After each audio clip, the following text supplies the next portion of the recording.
Mister Mauro Zironelli, arriva la sconfitta 2-1, 2 gol subito del Maia Alta, poi Gabrieli la riapre nel finale, nel secondo tempo non arriva al pareggio. Come analizzare questa gara?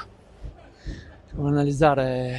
Dovevamo vincere dei duelli e non li abbiamo vinti, quindi giusto che abbiano vinto loro nei momenti cruciali, cioè nei piazzati, perché questo campo privilegia ovviamente chi è più bravo nei piazzati e noi non siamo stati così bravi come loro, perché oltre ai 2 gol potevano farne altre 2 con i piazzati, quindi bisogna un po' essere un po' più concentrati, un po' più attenti e su quello che fino adesso era stata la nostra arma migliore, cioè i duelli, non li abbiamo vinti.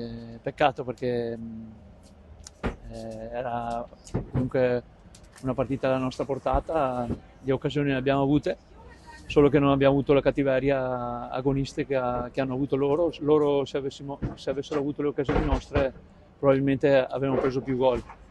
E invece loro sono stati bravi a difendersi e noi nelle occasioni che abbiamo avuti non siamo stati bravi a farli, tutto lì. Poi si può recriminare eccetera, però bisogna fare anche un po' di mea culpa oggi. Quanto sale il rimpianto per la concomitante sconfitta del Sì, ma Treviso? degli altri non è che mi interessa tanto.